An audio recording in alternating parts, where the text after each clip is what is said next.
Good morning, everyone. Mike and Corey here today, starting the week off.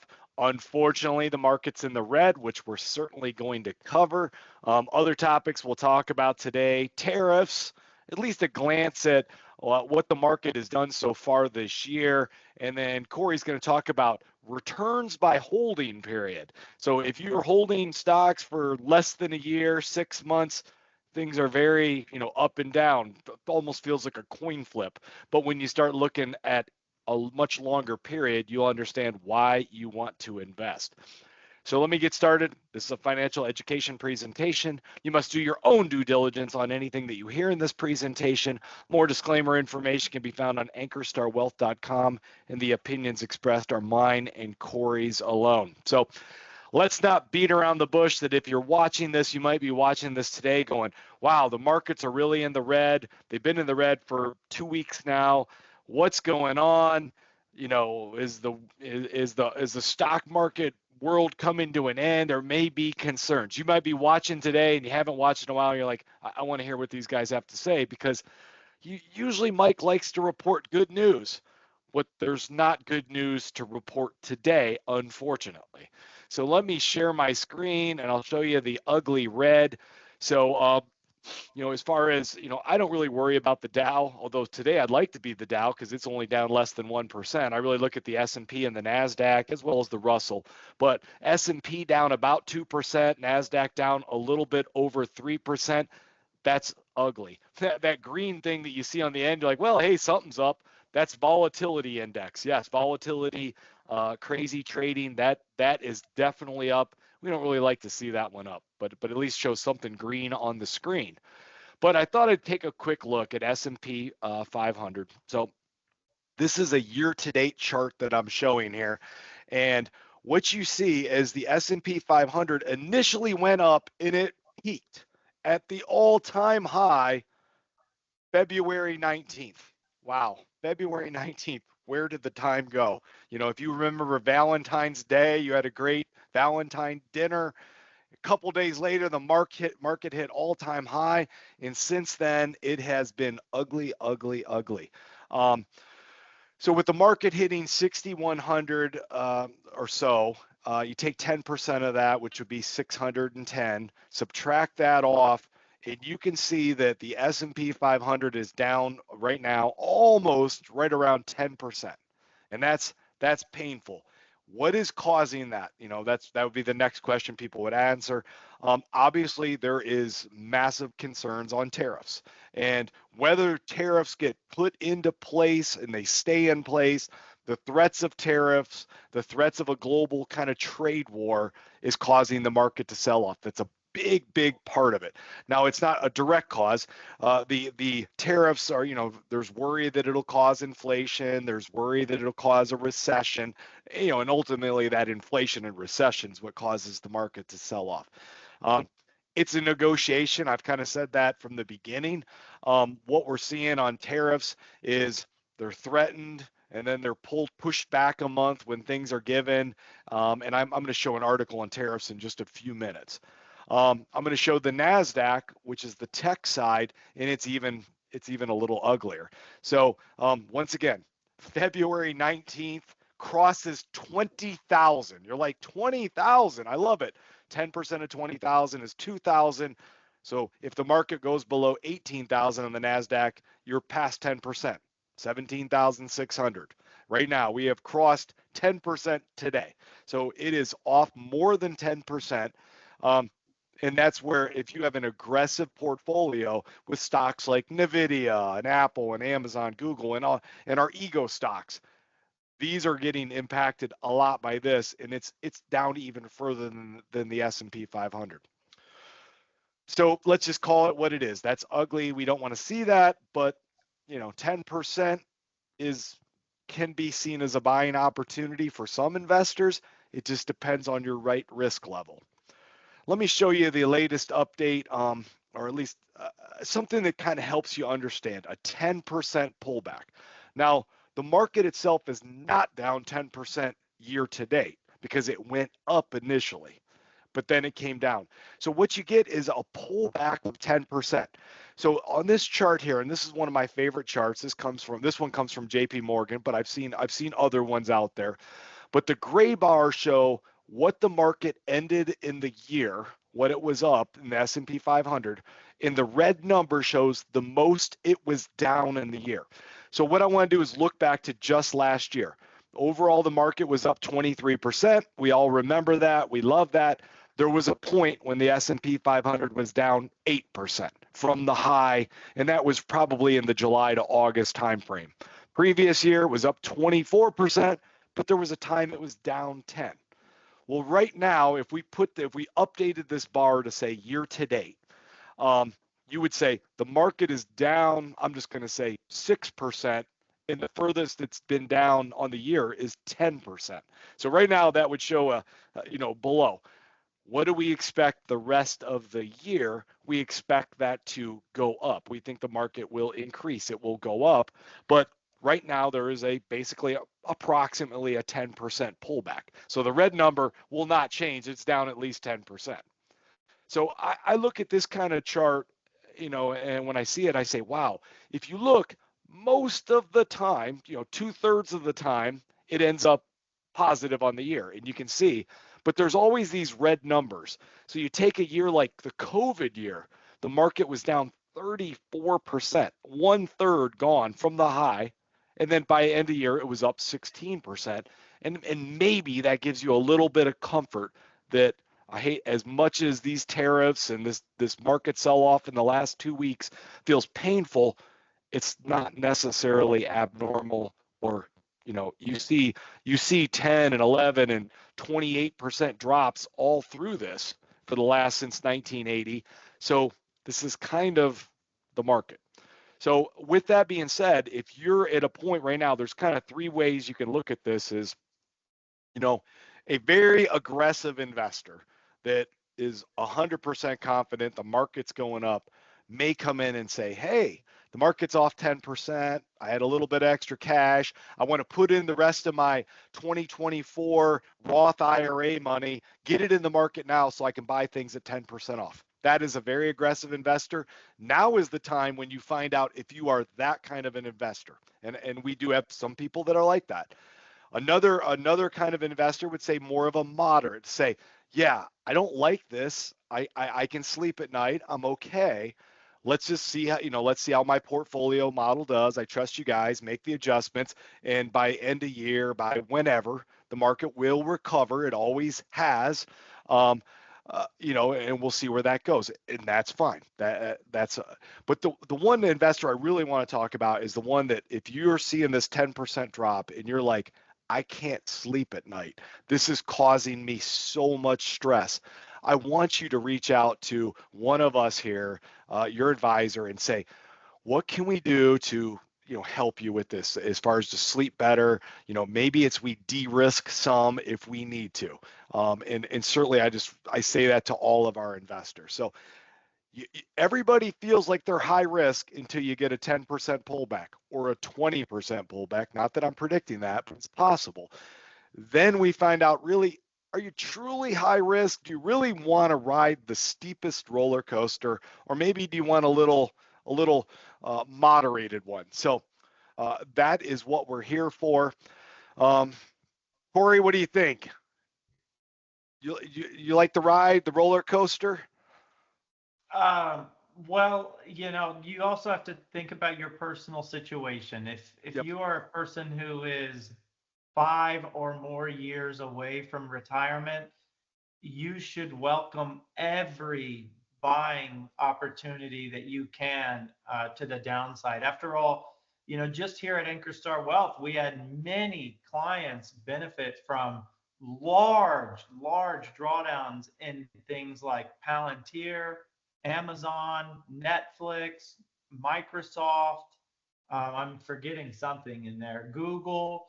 So those deep drawdowns give you amazing leverage, for that next leg higher. And it's just a great opportunity to take advantage of. So yeah, if you're a person 5 or more years away, you say, thank you, you contribute and you benefit. But yeah, short term, you just ignore that top number for a minute if you need to, and you do what you know you need to do, right? You need to acquire high quality assets. Yep. So let me, talking about acquiring assets. So when Trump was elected and we had that Trump rally, we'll call it, the market shot up higher. It felt like nobody benefited more than Tesla. And maybe that's because Elon Musk was right there with Trump. Although Trump has never been an electric vehicle guy. In fact, I heard his speech where he said the other day that we're not going to mandate electric vehicles. So if anything, what Trump says doesn't always align with what Tesla's goals are. But I know that a few months ago, some people would ask me, why don't I have Tesla? Shouldn't I have Tesla in my portfolio? It's one of the Mag 7, and and just full disclosure, I drive a Tesla, so I mean I do like the vehicles. So let me show you the Tesla stock. So so here is a 1-year graph of the Tesla stock, and you could say, well, yeah, if I bought it a year ago and it went from 180 to up to 240, hey, that's a pretty good return. I like that. But what we're seeing is since the election, wow, it has dropped 50%. So it peaked at somewhere right around, $480 a share. And since, so that's December 17th. And since, to the middle of March, it has dropped 50%. That is painful. I'll just throw out to say, if I'm Elon Musk and I'm focused on the Department of Government Efficiency, and I've got my wealth tied up in Tesla, which he does, this is costing me a lot of money. Now, if Elon Musk is running the company, does that make it, the stock perform better? I don't know. I mean, it seems like it would, since he was a key part of it. But, I just show this not because I'm saying rush out and buy Tesla. It's really maybe a reminder to some people that said when the thing was peaking up at 480, like, is it time to get in? Well, no, it's a house of pain there as well. So Tesla's a good company. Not sure it's worth the valuation because it's valued as a software company as opposed to an automotive company. So just thought I would show that. And then the last thing, let's just, since we're peeling the Band-Aid off bad news, I figured I'd show this Wall Street Journal article. What is the chance of a recession this year? So what we've seen is some of the smartest people in the world, JP Morgan Chase, Goldman Sachs, Morgan Stanley, these teams of people that study the economy and study all this, they are raising their chances or raising their prediction of a recession. So JP Morgan had it as 30%, they raised it up to 40%. Goldman Sachs raised it from 15 to 20. And as much as we say, presidents don't have that much influence on the business cycle, this volatility from tariffs could cause inflation, which could result into more of a recession. We haven't seen the hiring fall off. I have seen forecasts that say the first quarter GDP number could be negative, likely to be negative. It would have to take two of those to be a recession, technically by that definition. But I'm just saying this is some of the bad news that, let's just call it what it is. That it's being reported out. It affects the stock markets. We're monitoring and adjusting as much as we can. So with that, Corey, I'm going to turn it over to you to spin this positive and show us what the long-term implications of investing are. Yeah, sure. So there's a few different investor psychology elements that people turn to during both good times and bad. So during good times, you get new all-time highs in your account, and we do want to be thankful for and acknowledge those moments when our accounts have new all-time highs. But we also know that new all-time highs, they come in clusters. So in 2024, we had a lot of them. It was a new all-time high, new all-time high. But they also can kind of go away in a cluster. So it could go 6, 9, 12 months in between new all-time highs in a specific account, depending on the market environment. So you get that's kind of that dynamic. And you don't want to get too excited when your account hits a new all-time high. You also don't want to get down if it's been 3 months before you've had another new all-time high. That's just the nature of investing. So this data here, and I apologize about the detail in the graphic or the how clear it is, but this shows that the longer you've been an investor in the stock market, the lower the risk of you having negative returns. So on the left there, they show all investors, and this is on average over a long period of time, who have been invested for 1 month. So statistically speaking, if you've been an investor for 1 month, you'd have about a 2/3 chance where you have made money or made something. You're not negative. And you've had about a little more than a 1/3 chance where you have not made money. You might be negative on that investment in the stock market if you're holding a high quality asset. And after a year, your odds of being successful go up. So your 3/4 of investors are up, 1/4 of investors, depending on maybe some unlucky timing, might still be down. By the time you get to 5 years, about 90% of investors are going to have positive returns. This number is actually a little bit misleading and might even be a little bit low because of something I'll talk about tomorrow, which is dollar cost averaging. Most people don't invest a lump sum on day one and then they just go and look at it on the end of year 5. Most people have a job, they work and contribute a chunk of money every month or every 2 weeks to build that bucket of assets. Mike, I don't know about you, but I usually tell my clients that we're really building toward that 3rd year, the end of year 3, 36 months. By the time you get to month 36, for the accounts that I've built and managed over time, you are typically, again, absent a COVID or just an awkward timing on month 35, typically by the time you get to month 36, you're going to be far enough ahead of your initial investments that you've contributed that you're not really going to flirt with going into like a negative overall return category. You're going to have built in a cushion of dividends and capital appreciation where there's sort of, and again, the age situation is a little different, but there's no turning back at that point.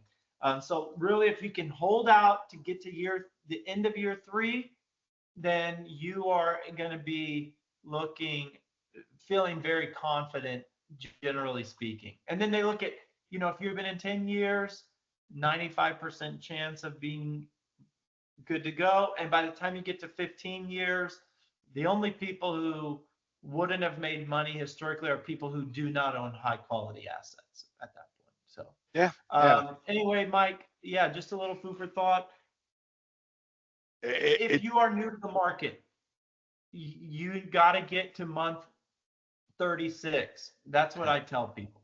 Get to end of year 3 and then measure from there. Yeah, it makes sense. It makes sense. Investing is a long-term thing. If you think you're only in for the short term, if you're like, I'm going to invest some money, but I'm going to need it next year for a down payment for my house, or I'm going to need it for something, you should not be 100% in the market, because just exactly what Corey showed, in a year, there's a 25% chance it's down. So why would you do that? That's when I build accounts and help people, I say, hey, your long-term retirement, we got a horizon of could be 30 or 50 years, depending on how young the person is. But that emergency fund or that taxable account where it's your savings for a house down payment or a car or whatever, we don't want to be. You don't have a horizon of 30 years. You have a horizon of, especially if you're looking to buy a house, you have a horizon of a year or two. We want to get you a return on it, which will be less than the market, but at least get you a positive return. So that's great, and that's what it is. So we will continue to give updates. I expect this market to be very volatile. I wish I could tell you that, hey, it's going to be green from here. Cannot say that. It likely won't be. It'll be around. I fully expect once this tariff talk gets resolved and we actually get some agreement, I would not be surprised if the market shoots higher then. But part of it is that uncertainty. The market does not like uncertainty, doesn't like uncertainty with who's going to be president, doesn't like uncertainty with what the inflation number is going to be, it doesn't like uncertainty with tariffs. So once that uncertainty gets resolved, whatever it is, whether it is or actually a tariff in place or not, the market will move accordingly. Businesses will adjust. It'll be all right in the long term. So that's all we got. Thanks, everybody. Have a good one. Bye.